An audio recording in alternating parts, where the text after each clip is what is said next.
नमस्कार। मैं शनि उपासक पंडित भारतीय जोशी आप सबको श्री कृष्ण जन्म उत्सव की हार्दिक बधाई शुभकामनाएं देता हूँ। श्री कृष्ण जन्माष्टमी शुक्रवार को है और शनिवार को नंद उत्सव मनाया जाएगा। श्री कृष्ण जन्माष्टमी का त्योहार पूरे भारत में हर्ष उल्लास से मनाया जाता है। भगवान श्री कृष्ण का जन्म आप सब जानते हैं कि मथुरा में हुआ था, कारागार में। मथुरा के जन्म हुआ और गोकुल के कहलाए। तो आज हम सब कृष्णमय हो जाते हैं। भगवान श्री कृष्ण का जन्म जो भादों का महीना है, कृष्ण पक्ष की जो अष्टमी को हुआ था। घनघोर घनेरी रात थी।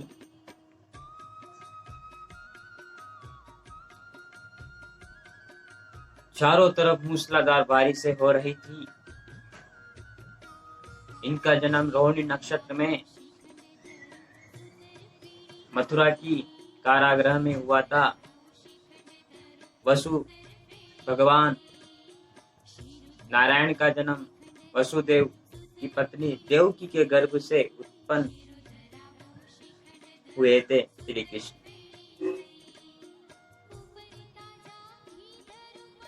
यह घड़ी और शुभ समय में भगवान नारायण कृष्ण रूप में माता देवकी के गर्भ से इनका जन्म हुआ था। प्रकृति के नियम के अनुसार ही सारी व्यवस्थाएं हो रही थी, क्योंकि जब जब इस संसार में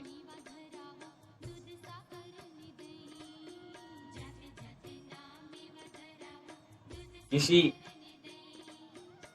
राक्षस ने घोर अत्याचार किया है, तब तक भगवान ने अलग अलग रूपों में जन्म लिया है। उसी प्रकार द्वापर युग में भी जो भोजवंशी राजा थे, उनके पुत्र कंस बहुत आतताई राक्षस प्रवृत्ति का व्यक्ति था। भगवान नारायण की पूजा पाठ करना उसको पसंद नहीं था। उग्रसेन राजा जो कंस के पिता थे, वे श्री नारायण के भक्त थे। साधु संतों का पूजा पाठ करना उसको अच्छा नहीं लगता था और उसके दुष्ट मंत्रियों के साथ मिलकर उन्होंने राजा अग्रसेन को गद्दी से उतारकर उनको भी कारागृह में डाल दिया और मथुरा का राजा बन बैठा कंस। मथुरा का राजा कंस अपनी बहुत से प्रेम करता था।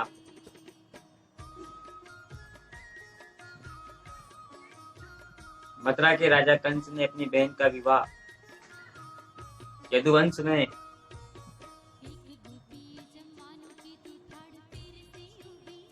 राजकुमार वसुदेव के साथ इनका विवाह कर दिया। विवाह पूरे विधि विधान से संपन्न हुआ। जब वो अपनी बहन को छोड़ने ससुराल जा रहा था, तभी अचानक भयंकर आकाशवाणी हुई, ए मूर्ख कंस, तू ये क्या कर रहा है? तू जिसे छोड़ने जा रहा है उसी का 8वां बच्चा तेरा काल बनेगा, तेरी मृत्यु का कारण बनेगा। ये सुनकर कंस का रथ रुक गया और उसने अपने बहन के पति वासुदेव को मारने की कोशिश करी। तब देवकी कंस के आगे खूब गिड़गिड़ाई, रोई कि भैया इनको मारने से क्या फायदा, मैं एक एक करके अपने सारों पुत्रों को आपको समर्पित करती हूँ। धीरे धीरे समय बीता, देव की गर्भ से हुई, पहला पुत्र हुआ, कंस को दिया, कंस ने मार दिया, दूसरा हुआ, कंस को दिया, मार दिया। इस तरह करते करते कंस ने देवकी के 7 पुत्रों को मारा। जब 8वें पुत्र का जन्म होने वाला था, और जो 8वें पुत्र का गर्भ था उसमें नारायण भगवान श्री कृष्ण प्रकट होने वाले थे और इस सृष्टि को, इस प्रकृति को एक नया रूप देने वाले थे। उसी समय गोकुल में जो वसुदेव के मित्र थे, नंद बाबा, तो उनके भी घर में जसोदा के कन्या का जन्म हुआ। सब चाहते थे कि देवकी का 8वां पुत्र बचे, उसके कोई किसी प्रकार का नुकसान नहीं होवे। तो दूतों के माध्यम से नंद बाबा ने वसुदेव को संदेश भेजा कि जब तुम पुत्र हो जाए तब ये पुत्र चुपके से लेके मेरे यहाँ छोड़ जाना और मेरी पुत्री को ले जाना। जो पुत्री का जन्म हुआ था नंद बाबा के घर में, वो एक भगवती माया थी, माया का एक रूप था। सब नारायण के अनुसार हो रहा था। कन्या का जन्म हुआ माया रूप में, घनघोर वर्षा हो रही थी, बिजली कड़क रही थी। भगवान नारायण कृष्ण रूप में, बाल रूप में जन्म हुआ। जन्म होते ही वसुदेव ने उनको एक टोपले में रखा और जैसे वो बाल निकलने लगे, एक एक करके सारे पैरे सो गए। दरवाजे जो बड़े बड़े ताले जंजीरों से बंधे हुए थे सब खुल गए। और जब वो नंद बाबा को अपना पुत्र देने गए तो यमुना जी चाहती थी कि मैं नारायण के चरणों को स्पर्श करूं, तो घनघोर बारिश तो हो ही रही थी।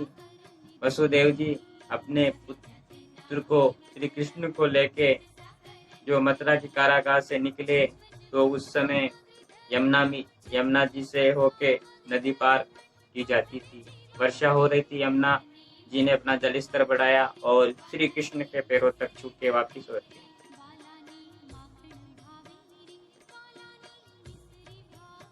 शेषनाग ने अपने फण फैलाए और श्री कृष्ण के ऊपर बारिश की बूंदें नहीं गिरे तो अपने फण फैला के छाया करी, क्योंकि भगवान नारायण सहन शेषनाग पर ही करते।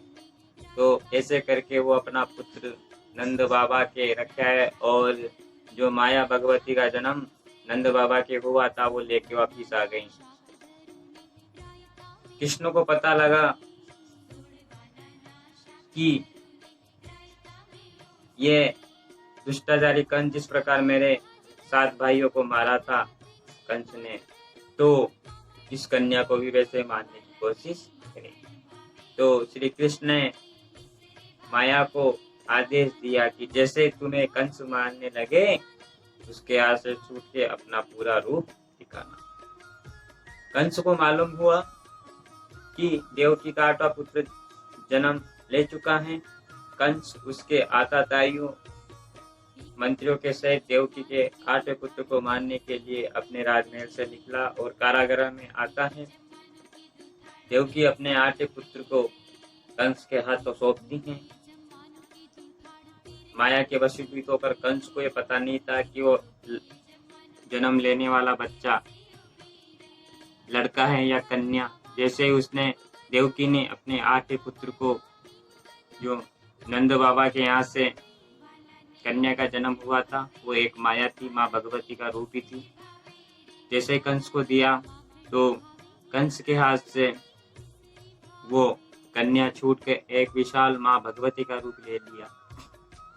और कंस को कहा, अरे मूर्ख, तू मुझे क्या मारेगा? तुझे तो मारने वाला जन्म ले चुका है गोकुल में और वो सुरक्षित है और बहुत जल्दी तेरी मृत्यु का कारण बनेगा।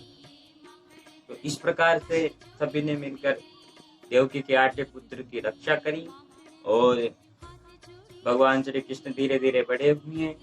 कंस ने मारने के लिए सभी प्रकार के दुष्कर्म किए, सारे विफल रहे और अंत में भगवान नारायण ने जो कृष्ण रूप में, बाल रूप में ही कंस को राजमहल में आके मारा और मथुरा के राजा कहला।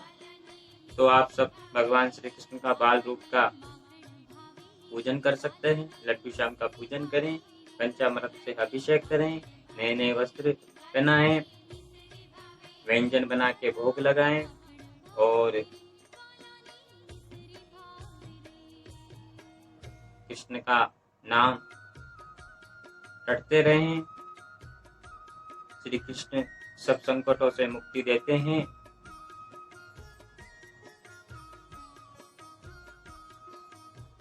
और खूब धूमधाम से जन्माष्टमी का पर्व है। इसी के साथ मैं शनि उपासक पंडित बालकृष्ण जोशी आपसे विदा लेता हूँ। जय श्री कृष्णा, राधे राधे।